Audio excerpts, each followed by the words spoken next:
Hello and welcome, bookworms. Welcome to this week's episode of The Contented Narrative. We are looking at The Cabin at the End of the World. Now, there was a film made about this, which is Knock at the Cabin.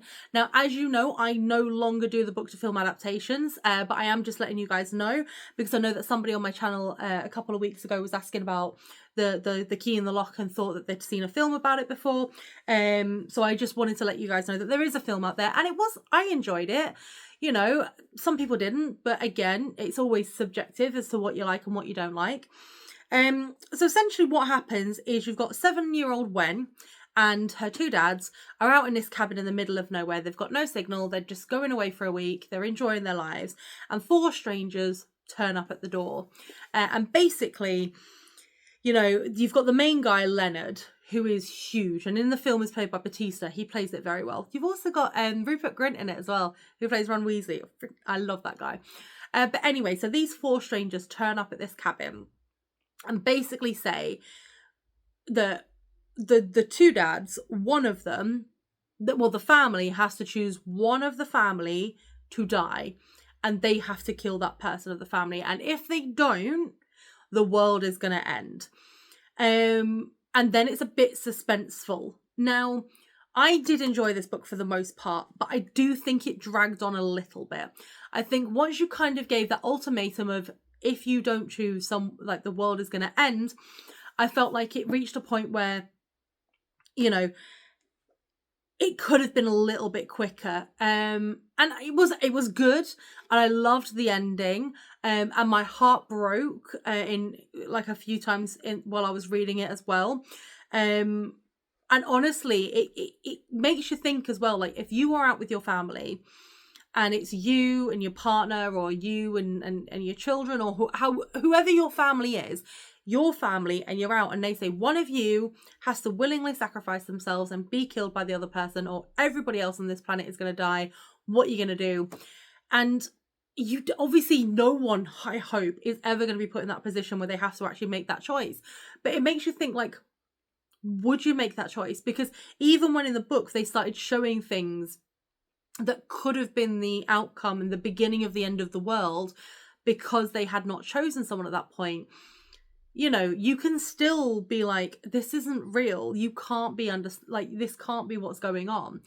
And so it was a really interesting read. And honestly, I think had it been a little bit shorter, I probably would have loved it a lot more.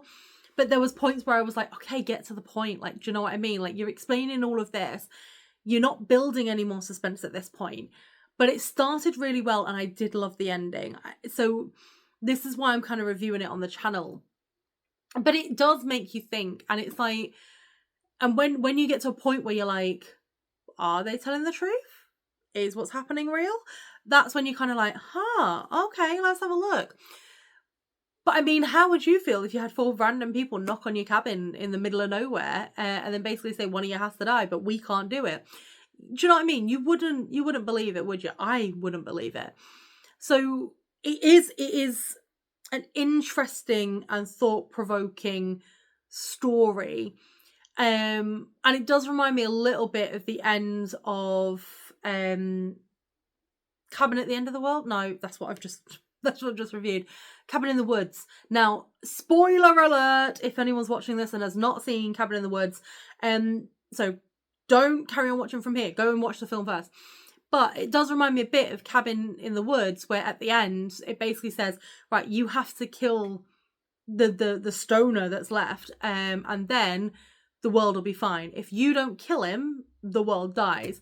And the girl just turns around and goes, what has the world ever done for me? And just walks off and just leaves it and just walks out. And then do you know what I mean? The world starts coming to an end. And it's kind of like, it depends on who you are as to whether or not you go, actually, do you know what? What's the world done? But anyway, I keep rambling. So I would say give this a go. You know, have a read. Paul Tremblay is a good author. I've read books by him before.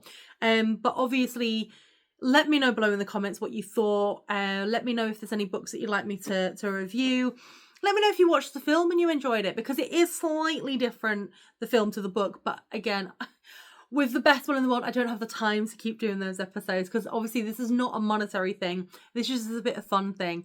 And with everything else that I do, with the photography on my Instagram, you know, with the traveling around and stuff, I don't have time to do the book to film adaptations as much anymore.